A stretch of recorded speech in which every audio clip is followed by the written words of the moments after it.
The information contained in the video content posted to this site represents the views and opinions of the original creators of such video content and does not necessarily represent the views or opinions of the South Puget Intertribal Planning Agency.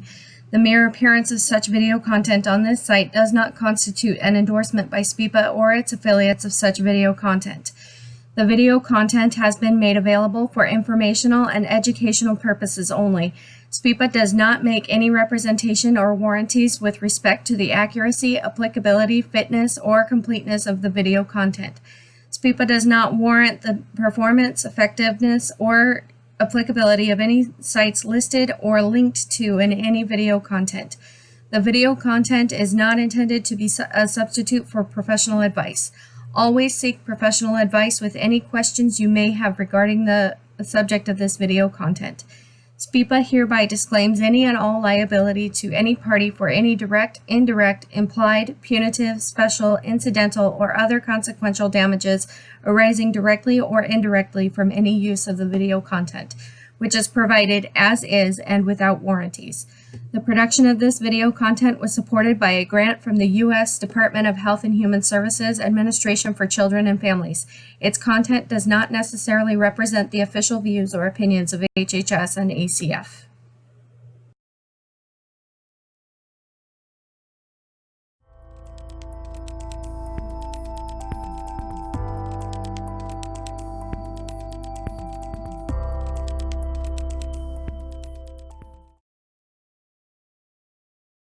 This is such an interesting topic because we really don't know what will come of child development after this unique crisis that we're living through. And so, but we do know what we can do for families and young children to support them the best that we can as we are also trying to figure this out ourselves. I'm going to share my screen. I do have a PowerPoint presentation. I realized as I was making it, it was a little text heavy, so I apologize. That's usually not my style. But Zoom webinars are an interesting beast. Let me make sure my sound is shared. And I think, oh, technology. Hold on. Share. Okay, there we go. All right. So, you know, I thought about this, like what would be the most beneficial to this audience? I know some of you are supervisors, some of you are caregivers, and I know there are some parents. It's really weird that I can't see you as I do this, but I know some of you are also parents. And so this information is really meant to provide some insight and some resources on how to really best support young children through this weird and strange time we're living in, but also a reminder to take care of ourselves, because it's like that cliche when you're in the airplane and you need to pass someone an oxygen mask, you have to put yours on first. So a good reminder to take care of yourself too. So first, let's start by thinking about the immediate impacts of isolation on children and adults.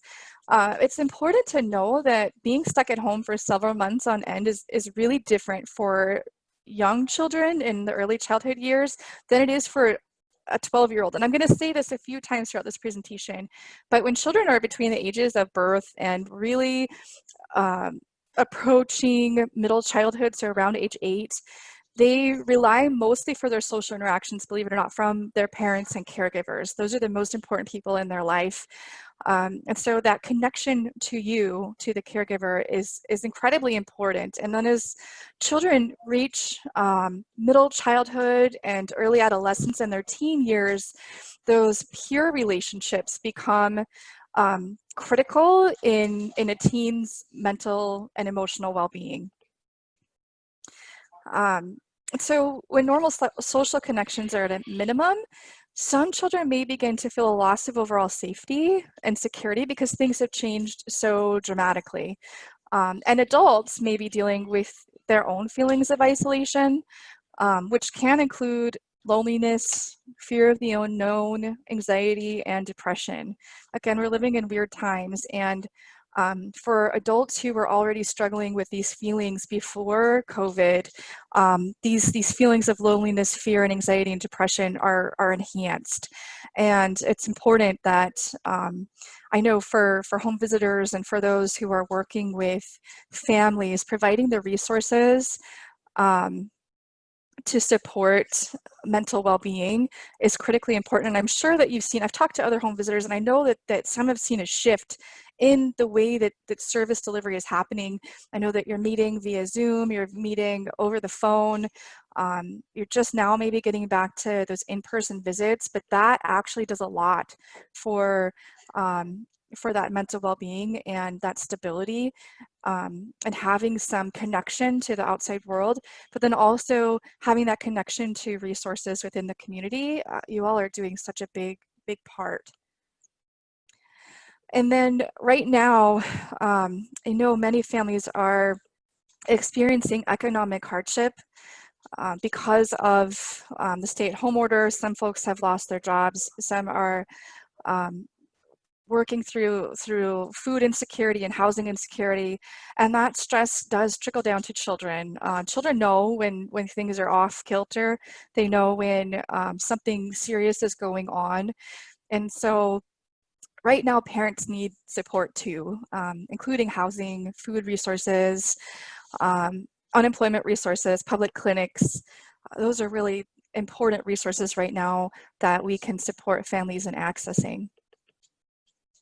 And if anybody has questions as I go, please don't be afraid to stop. Otherwise, I feel like I'm just giving you information, and I'm totally open to conversations as well.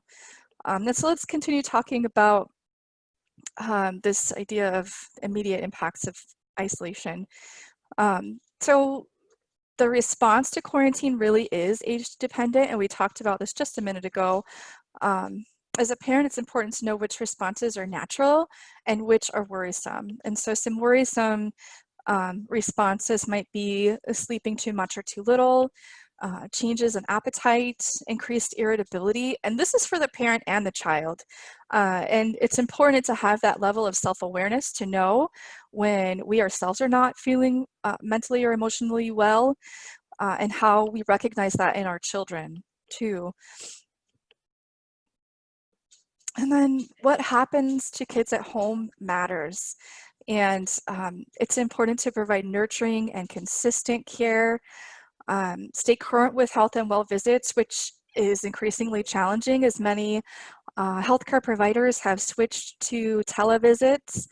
I've heard from clients and from other adults that they're skipping their own health and well visits because they'd rather not do a televisit. They would rather meet with their healthcare provider in person. And while that, that's a real need, we need that human connection, but it's important to not skip just because of not wanting to televisit. And then comes the other part of access.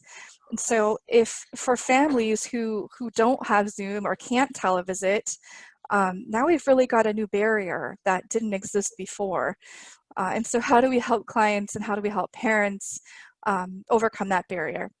And then also at home, be aware of your own stress level, and recognize how your stress levels impact your child's emotional well-being. And I remember when I was teaching kindergarten, this was a long time ago, I recognized right away that when I was not freaking out, but when I was having a rough day, all the kids in my class were having a rough day. And then when I had my own children, I realized that's the same thing. When I am having a rough day and I am overwhelmed and anxious and stressed out and I'm snappy, my kids are too. They respond with their mirror neurons, and you can literally see yourself projecting onto your children. And so we have to understand that what happens at home really matters right now.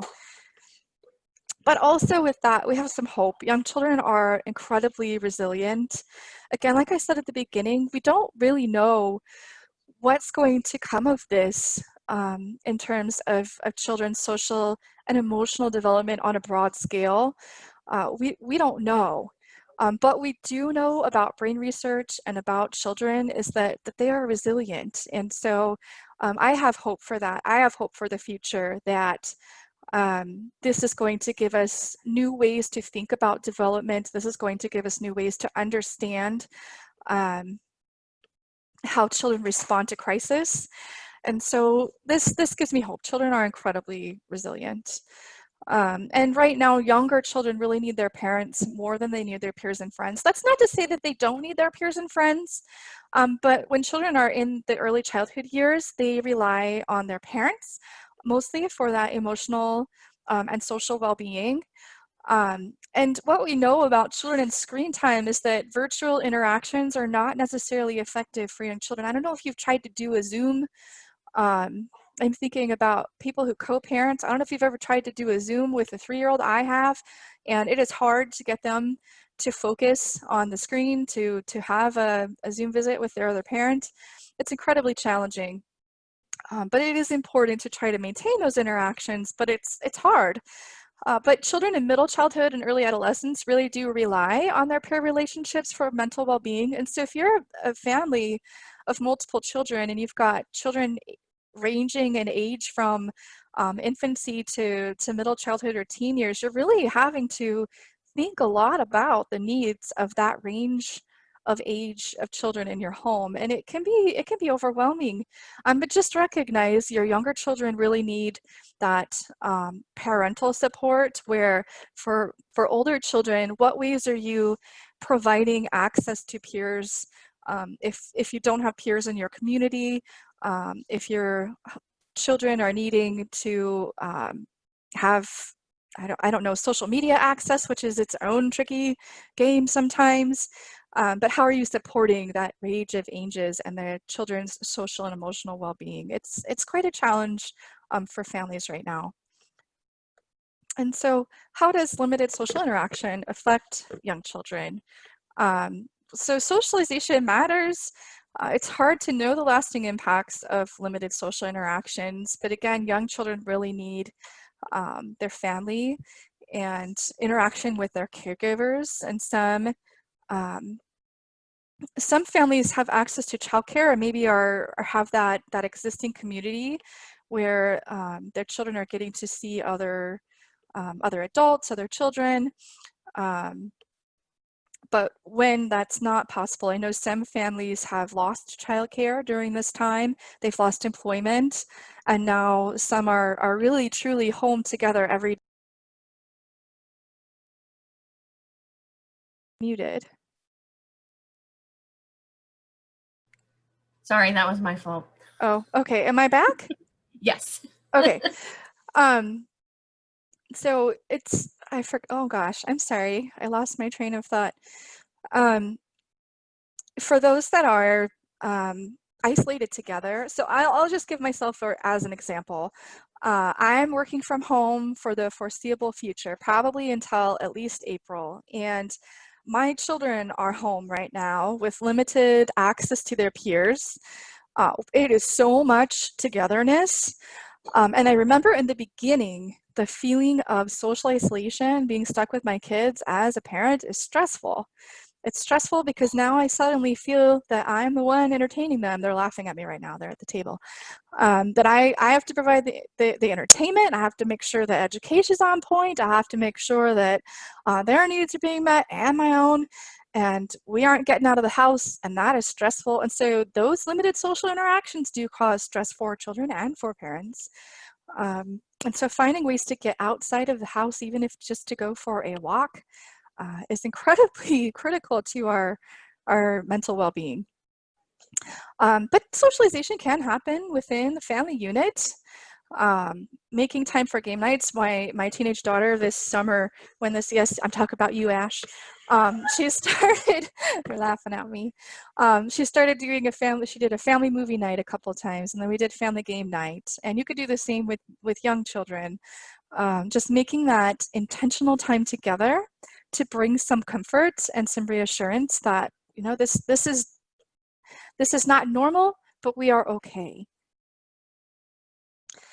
And then I think this is probably the third time that I've mentioned this, but young children between the ages of birth and 5 and even up to the age of 8 are mostly reliant on caregivers for social interactions, which puts a lot of stress on the caregiver, especially if you're not used to providing entertainment all day, every day. Not necessarily entertainment either, just care and consistency when you're feeling off kilter and you're feeling like your routine is lost or gone because of the changes, because of COVID and the stay-at-home order. And then some folks are getting back to work and childcares are opening for our essential workers, which brings the new challenge of creating a new normal after being at home. And it might be challenging to reintroduce those social interactions and get back on a schedule. Again, there's no new normal. I can't say there's changing normal. And how parents and caregivers can help to just recognize and address increased feelings of fear and stress. It's hard to acknowledge feelings of fear and stress when we ourselves are feeling fear and stress. So be intentional with how you address those feelings for yourself and for your children. And help keep children healthy by practicing preventative measures. So hand washing, wearing masks when out in public, keeping the same circle of folks. If you're for example, I live in a pretty small community where I see the same 2 groups of neighbors probably every day, and our kids play together, but we haven't really let anybody else in our social group. And so just take some preventive measures to stay healthy. Is that the chat? Amber, will you kind of moderate if anybody pops into chat? I'm not seeing any chat, but I just thought about that. Yeah, actually, someone did make a comment a little bit ago. The first one was, I realized my son hadn't been in a car for like 5 months. Oh my He gosh. had gone nowhere. How Yeah. crazy and intense and emotionally odd. Yeah. And then someone else also commented, masks have been hard for my foster kiddos. They count on facial expressions, etc., for cues and feedback. They are practicing using words and hand signals and gestures more than ever. Yeah. Oh, wow. Those are all really important statements. Yes, being in a car, right? You don't think about, so as the adult in the household, I'm making trips to the grocery store. I'm driving sometimes to the places where we need to go. Sometimes I forget how little the kids leave the house and how that impacts their well-being. And that was something one of my neighbors said, like, I forgot that my kid hadn't left the house in weeks, months, maybe months. And it wasn't until the child mentioned it. Like, I don't remember the last time I was in the car, mommy. Like, yeah, that's a real thing children are experiencing. And as for Max, I concur. I absolutely agree. We do realize so much of our communication is nonverbal. And it's at home, we aren't wearing masks at home, but then I'm also a foster parent, so we have a lot of interaction with our family therapist, with our social workers, with teachers on when we're stopping by school to pick things up. We do rely on those nonverbal communication that are really a little bit lost when we're wearing masks. That's a really great point. It is definitely a new challenge that we are facing, and for probably a long time to come. I think masks are going to be part of our everyday for a time to come. Help children stay socially connected. If you are living in a community where there are neighbor kids and everyone's okay with that interaction, definitely allow that to happen. If nobody's been sick, if folks are taking the proper precautions of social distancing and hand washing, find ways that you can socially connect. And then also you do have your virtual tools to stay connected as well. So let's talk about our reactions. Please understand that fear is like wildfire, and how many of you have watched a child fall, think of this, like, have you watched a child fall off a bike, and what was your reaction? Did you jump up and rush to them, and did the child immediately start crying? Or did you respond calmly, walk over, help dust the kid off, and they get up and they're okay? And so your response right now really matters. If you are responding in fear and anxiety, one, you might not be able to control that because we're humans, but recognize that that response is going to project onto your children. And that anxiety and that panic and that catastrophizing, that all fuels the flames when we're thinking about our own fear response. And so we have to find ways as parents and caregivers and professionals to stay calm so that we can share that calm with children and with families. You can contain feelings of fear in young children and older children by sharing reliable information. I know my youngest child has all kinds of questions that I don't always have the answers to. And it's okay to say, you know what, I don't know. I don't know what that means, but I can try to find out. And to share reliable information, share what you know, and share it honestly and openly. Kids know when you're not being honest. I think kids are probably out of all human beings on the planet, they are the truth tellers, and they know when people are being honest or not. And so just be honest. Maintain emotional safety. We have a check-in in my home. And I've told my kids, like, if I check out, if I need to go to my room for a little bit, please know I'm not checking out from you. I just have to collect myself so that when I am with you, I'm ready to just be with you. Because those feelings for me of stress and anxiety, I'm not present mentally or emotionally if I am feeling that way. And so I have a check-in with my kids where I say, you know what, I've got to just take a little break, but I'll be back. And it's okay to do that for yourself. It's really important to engage in future-focused communication. I think I see the chat. Let me see. Is this the chat? I can't open the chat, Amber, with my screen share like this. Is there more chat popping up, Amber? Yeah, sorry. I had a lot going on. Okay. Someone said, been going to the park all summer long. Mm. Someone else said, we had the same experience. Our 6-year-old had to tell us that she hadn't gone anywhere in a long time. So my husband takes her to Costco every time she goes, so she knows she gets to go somewhere. Such a strange time. Yeah. And then someone else said, my kids know when I'm not telling the truth. Yeah. Yeah, they do. Another person also said, my husband and I disagree about news watching. I feel that our son is going to hear the messages about the virus from areas we may not even be aware of. True. So it's best to watch news together and talk about it.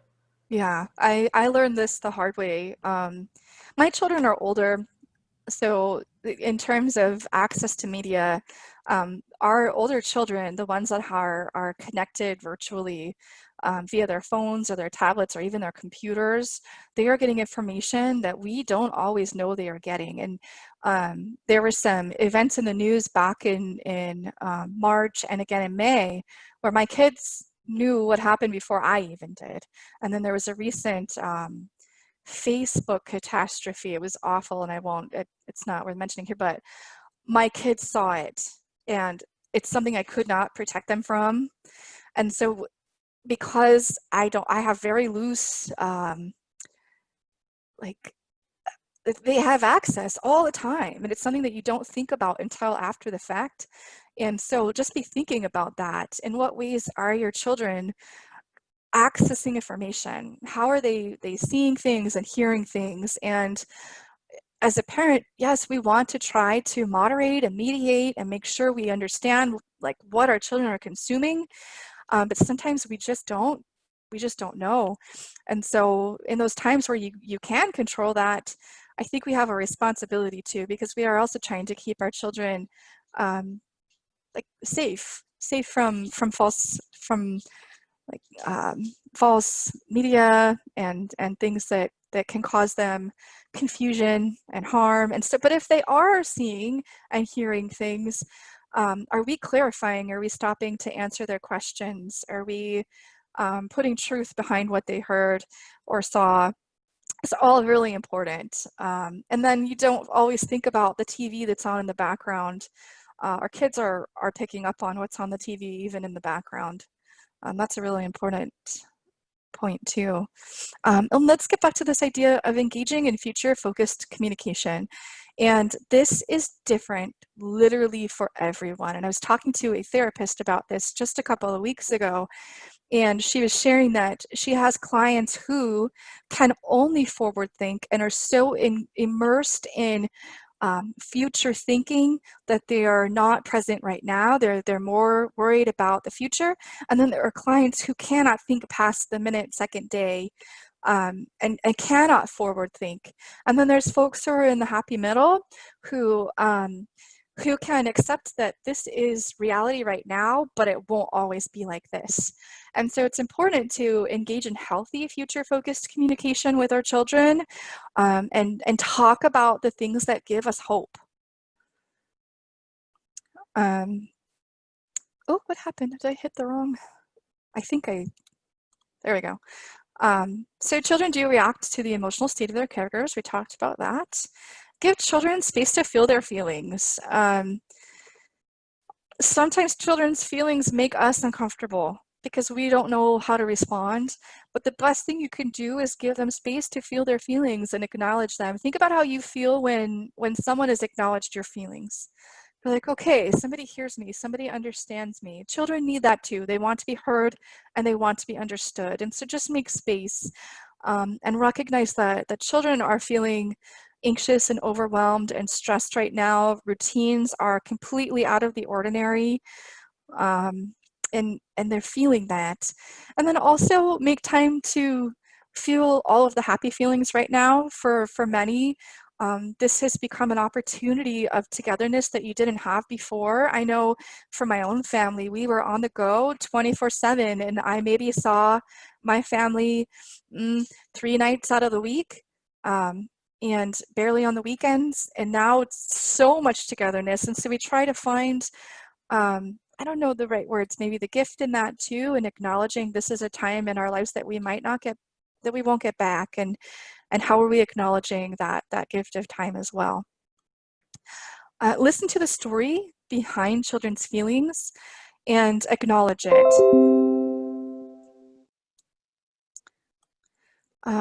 And then ask them how you can help best. And so sometimes as parents and caregivers, we think we know how to help best, but the truth is we don't always. And sometimes the way we think we're helping isn't really meeting our child's needs. And it's okay to ask, especially a child who can communicate with you with their words or gestures.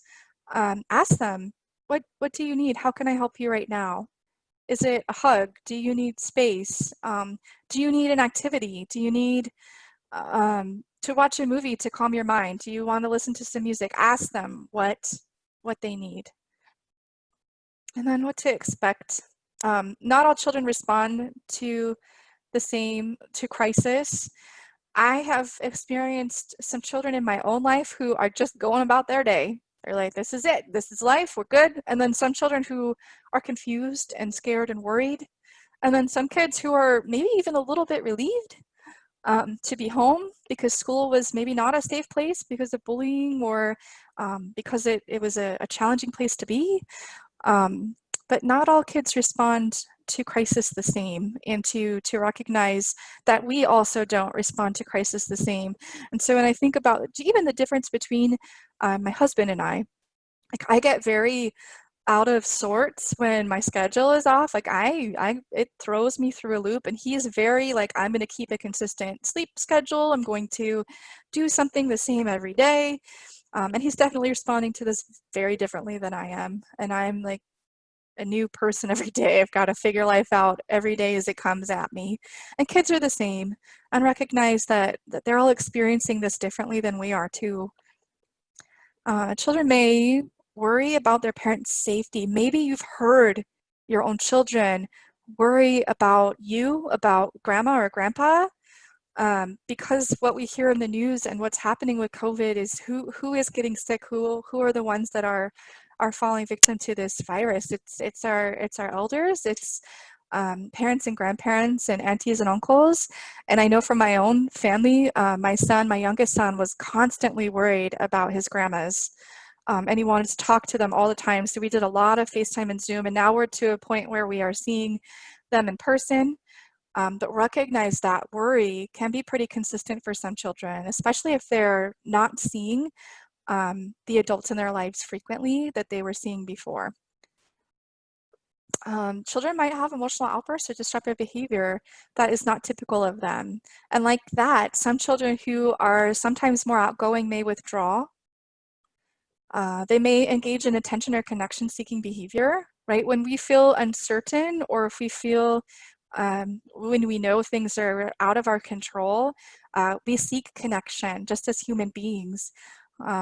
We try to make sense of what's going on around us through seeking connection. And sometimes those attention-seeking and connection-seeking behaviors in young children can be what we might consider disruptive, but really see it for what it is. The function of the behavior is to seek connection. And I think I see the chat, Amber.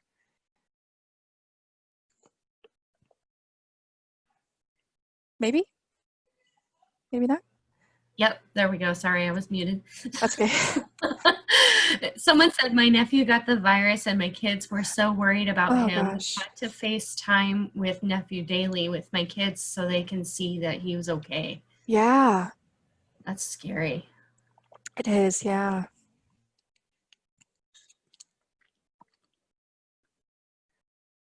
Some kids might have trouble sleeping. Some kids had trouble sleeping before all of this, and now even more so. Some may become irritable or agitated. Increased fear responses to loud noises or other out of the ordinary occurrences are common when children are experiencing crisis. Just that fear of the unknown can be really physiological for some. And some children may not act out, but may withdraw or even self-isolate. I saw that happen with my own children right in the beginning. Like, this is not normal. I don't know what to do, so I'm going to isolate to my bedroom and just check out. And in some ways, like, make space for that, but in other ways also check in and make sure that they are talking about how they're feeling. Yeah, someone mentioned in the chat that this is my world right now, huge sleep troubles. Yeah, we are experiencing the same. And now that my children are back in school and having just their schedule change once again, we're experiencing even more sleep challenges. It's so weird. And I've actually heard a lot of information and read some studies on dreams that people are having right now. And sleep disruptions also come from these weird dreams and the way our brains are responding to trauma and crisis. So that's part of it too. And so I asked my kids about their dreams, and they have weird, like, zombie apocalypse dreams right now, which kind of makes sense. But yeah, it's so strange. So let's talk about actions to support early childhood and later development. Make sure that young children are given age-appropriate factual information about what we know or don't know about the virus. Limit exposure to graphic media or frightening TV stories or social media. This is where the challenge happens, right? So think about when the evening news is on. And I just remember myself as a child growing up, dinner time was not a time that we talked. It was a time that Dad had the news on. And so sometimes during those family times when we're all seated together is when the evening news is on. So just be cautious of that, and recognize if it's graphic or frightening. Are you having open conversations about that? Are you turning the TV off? It's okay to turn the TV off. I know we all have this desire to know what's happening every second of every day.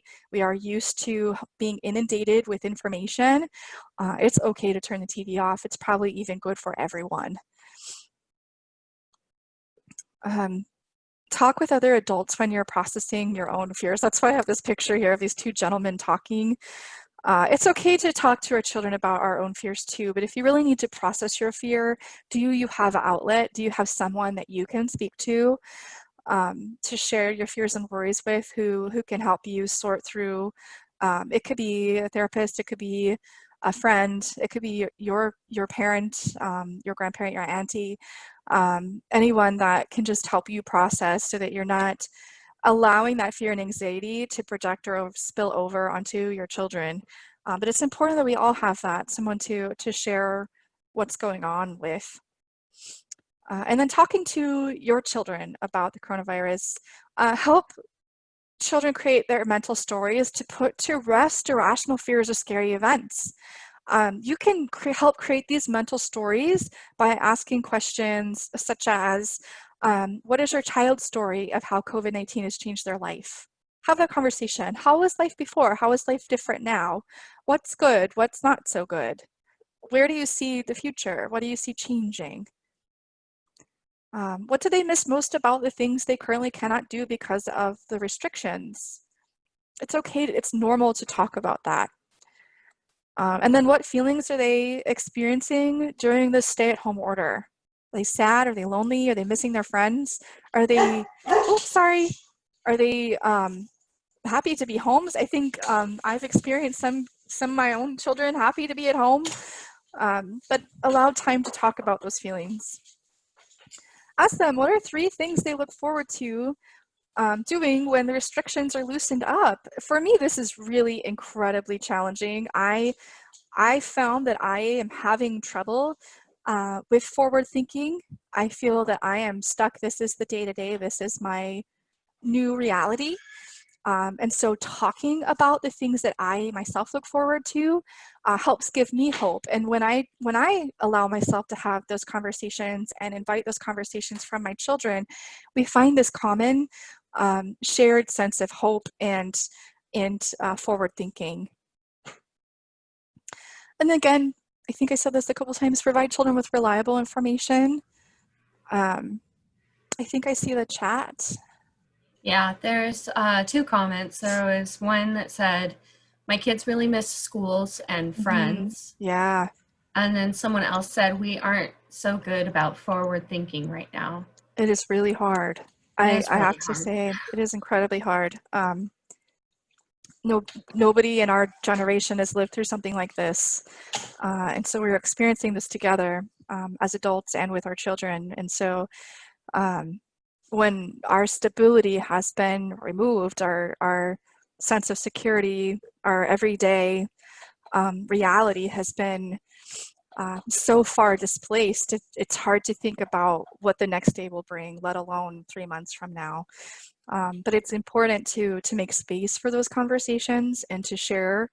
And if you find that challenging for yourself, practice with another adult before you have the conversation with your children, just so you have some language to try.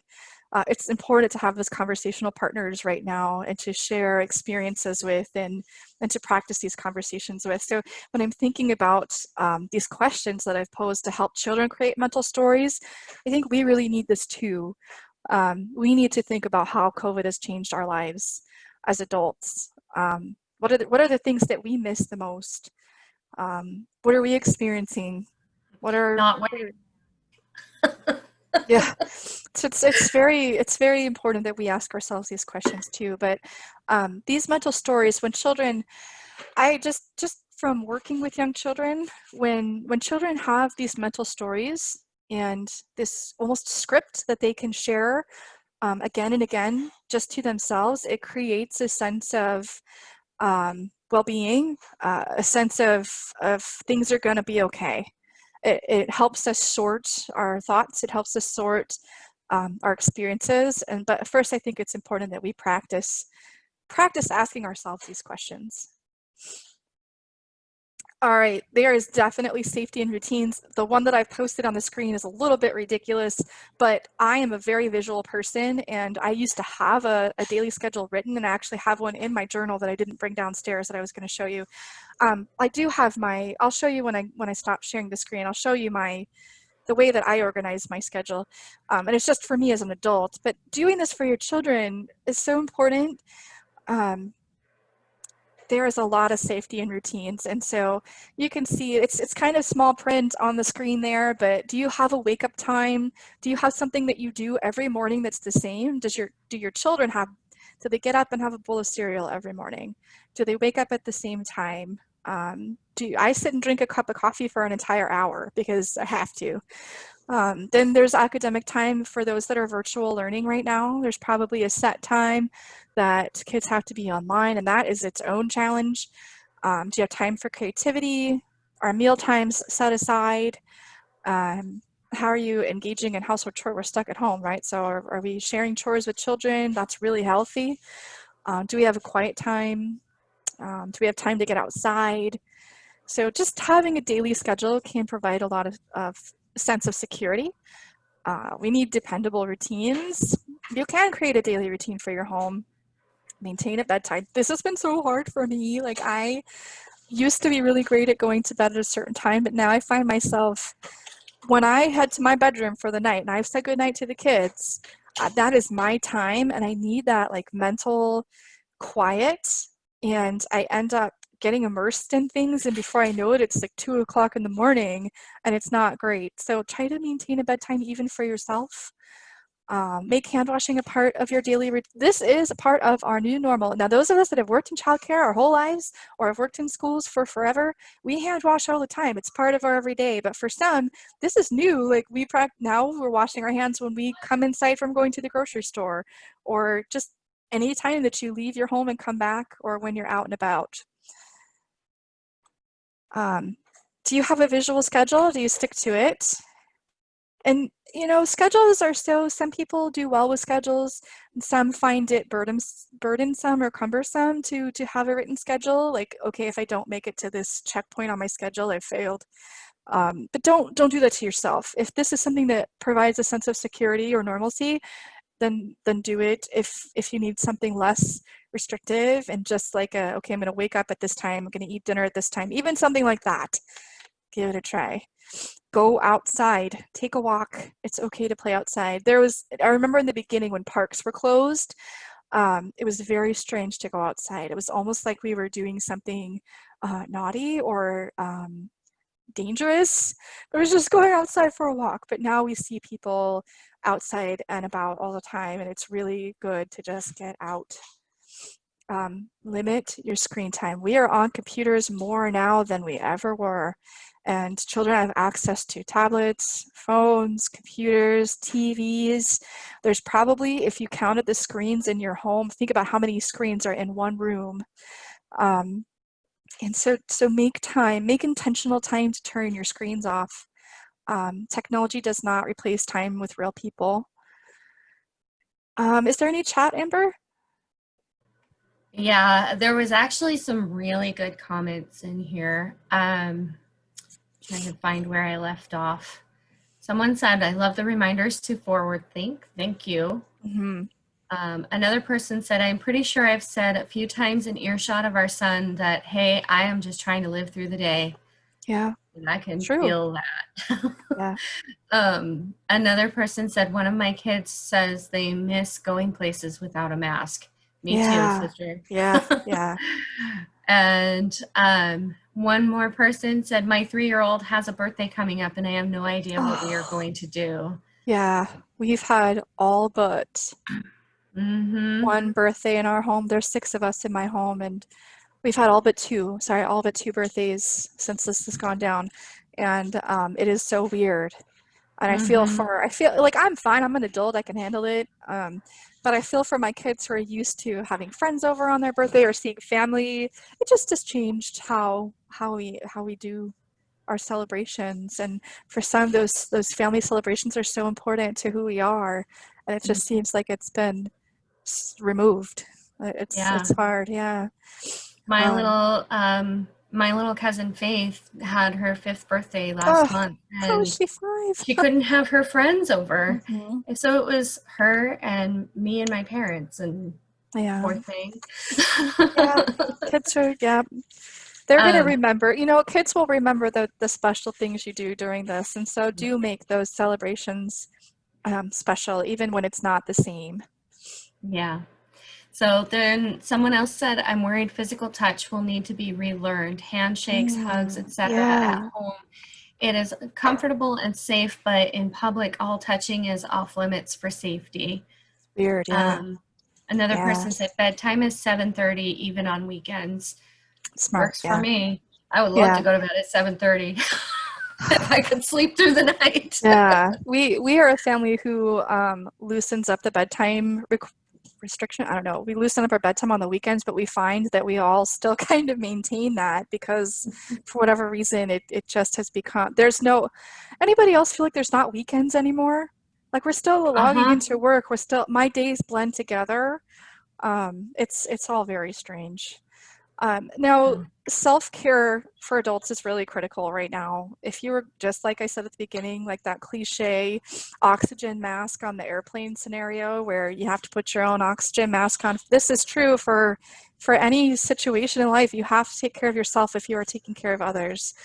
And you're an important role model to your children. So when your children see you taking care of yourself, it's a reminder that they too deserve that sense of well-being and to be taken care of and to take care of themselves.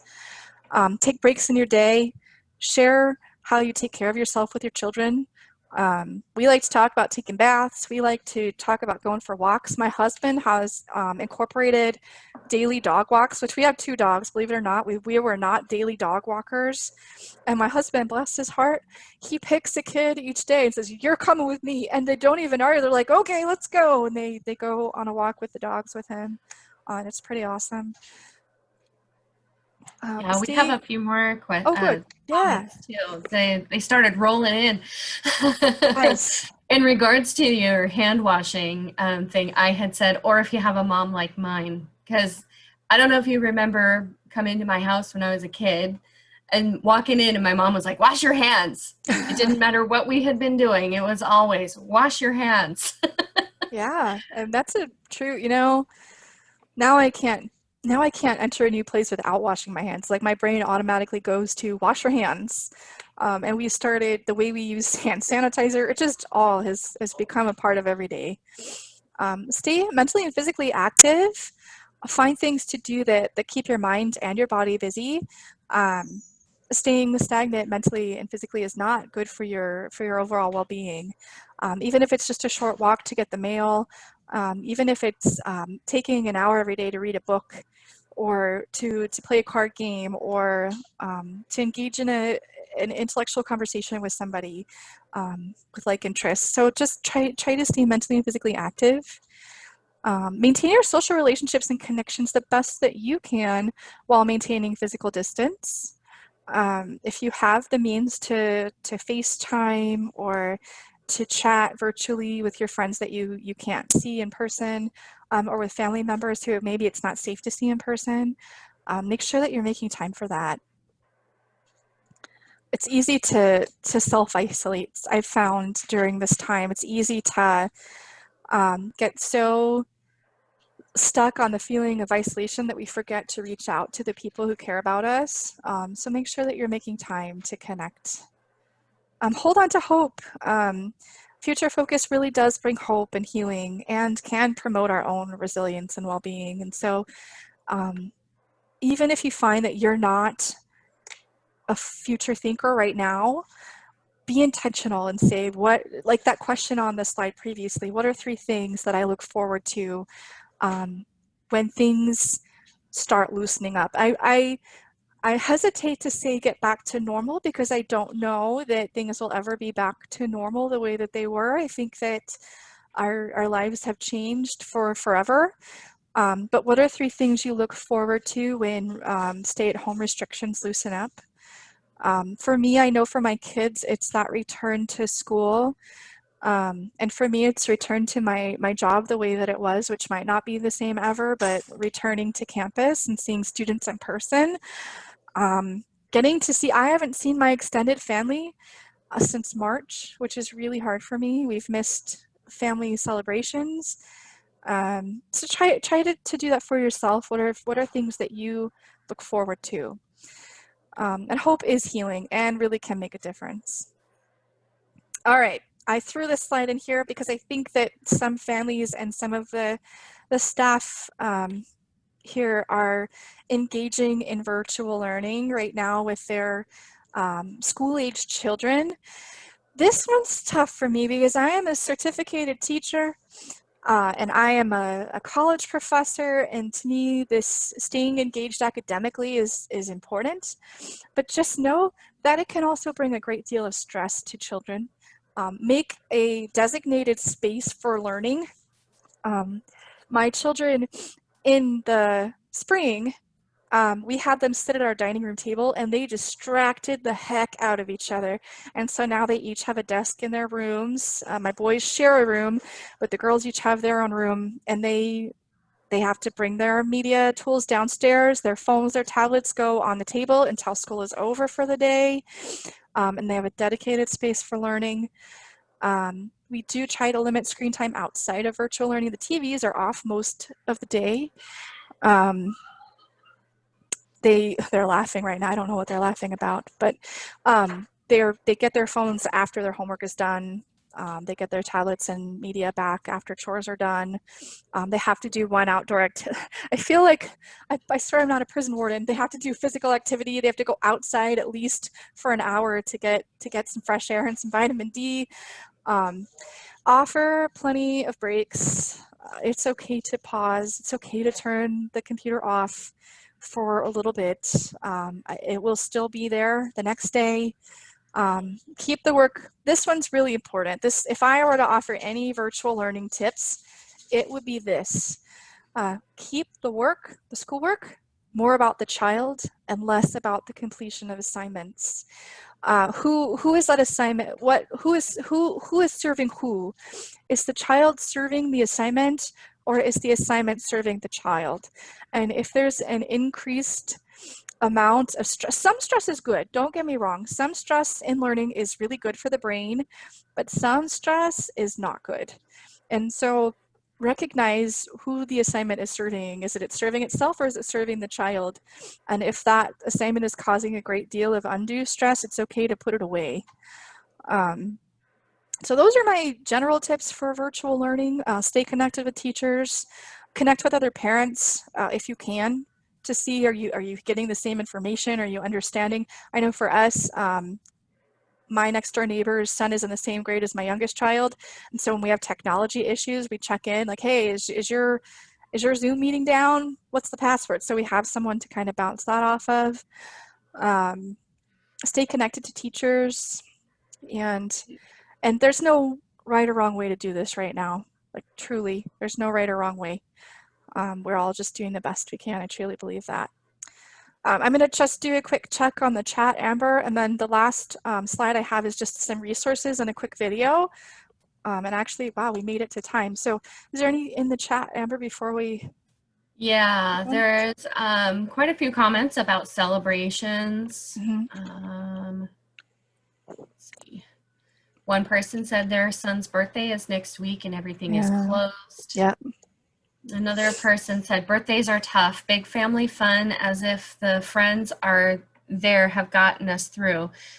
For my daughter's Gotcha Day celebration, we did an ice cream party and all friends and family got on Zoom and brought their own ice cream. Oh, I love that. Nice. That's awesome. And she got to build her sundae. It was really fun. I love that idea.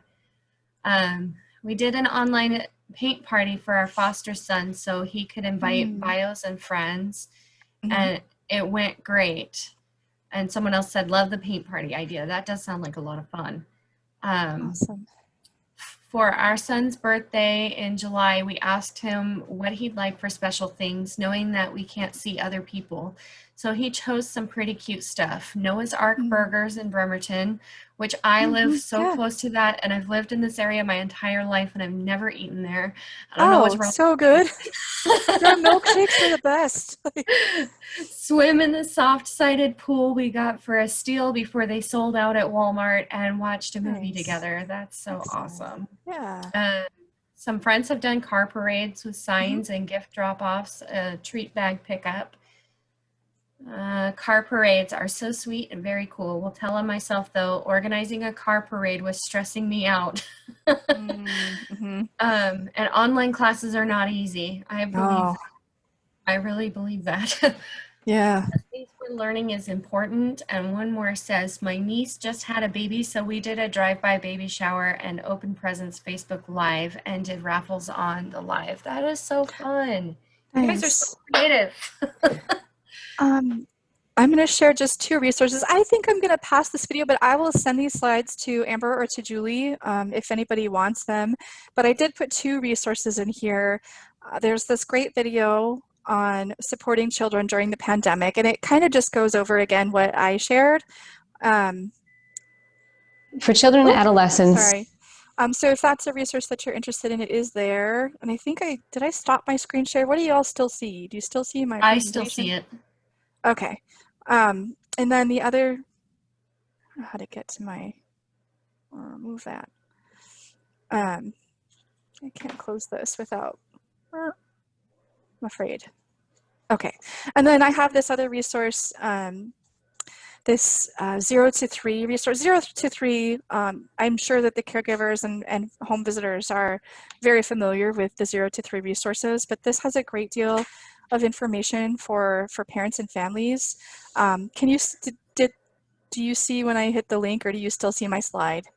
I still see your slide. Oh, okay. If you do click the link in the presentation, it does take you to a new screen. So I'll share that with Amber and with Julie. And I thought, now we just have like about 6 minutes left, and I thought I'd open it up to questions, or I'm going to go to gallery view because I don't like seeing my face all big. There we go. Hi. And if anybody wants to unmute themselves to ask a question or make a comment, please do so.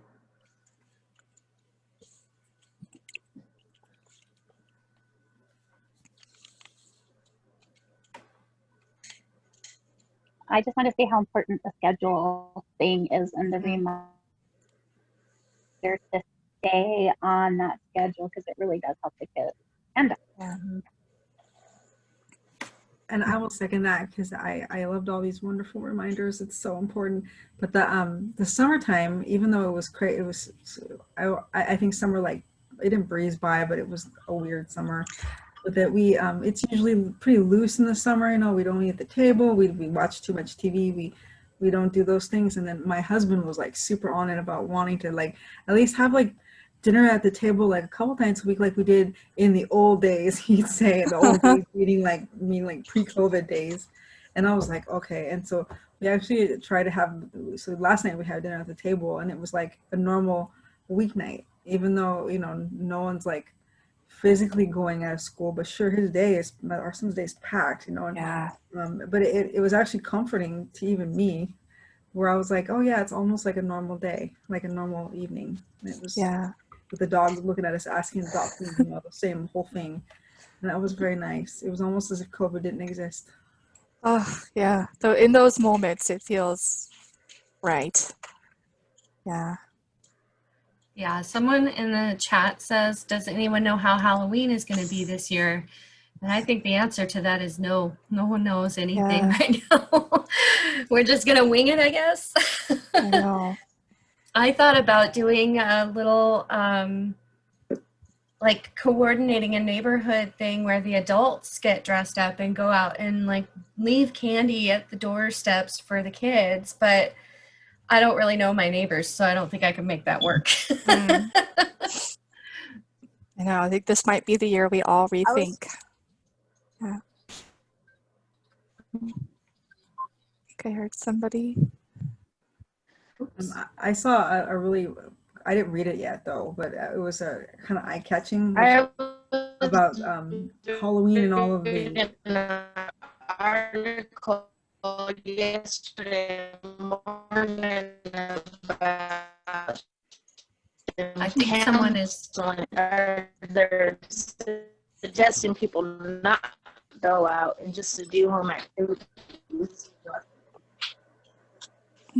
Yeah, that didn't come through clearly, so I couldn't hear it. Someone said me and my family were thinking of doing a trunk or treat.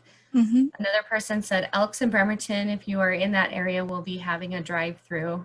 I like the drive-through idea. The thing that about the trunk or treat is I read an article recently about from the CDC. It was about their recommendations not to have children going out doing a door-to-door or trunk or treats because they have to come in close contact with people. Yeah, it's a tough one. It is going to be really challenging.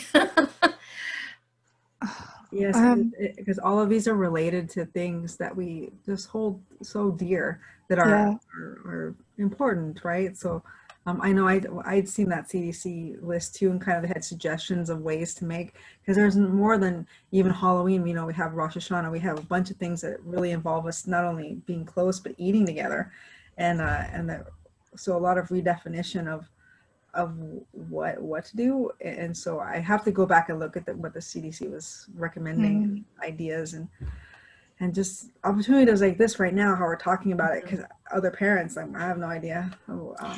I think one of the recommendations from the CDC included doing the window scavenger hunts. You know how at the beginning of all of this, people were putting hearts and teddy bears in their windows and having the kids go around and find them. And I like that idea, but then they still don't, they don't get the full trick or treat event kind of thing. So. I think I think right now with the state of affairs that we're in, it's okay to rethink how we do. I mean, we hold dear the things that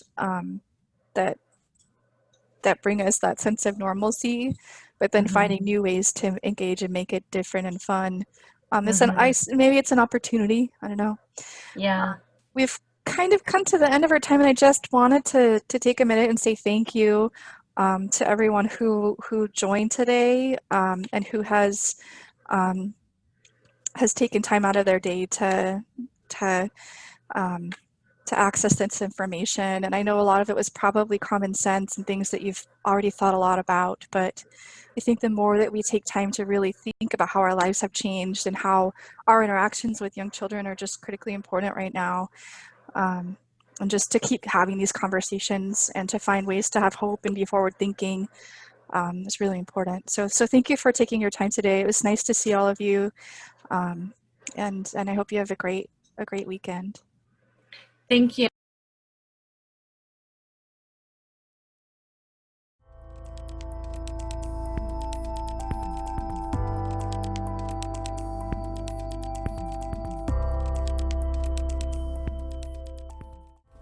Thanks for watching.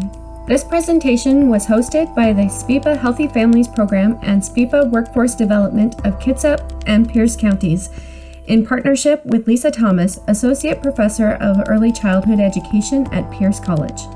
For more information about SPIPA, SPIPA Workforce Development, and the Healthy Families Program, please visit our website at https://www.spipa.org or look for South Puget Planning on Facebook and SPIPA_org on Twitter. SPIPA serves the following Western Washington tribes and counties: Chehalis Tribe, Nisqually Tribe, Skokomish Tribe, Squaxin Island Tribe, Shoalwater Bay Tribe, and Kitsap and Pierce counties.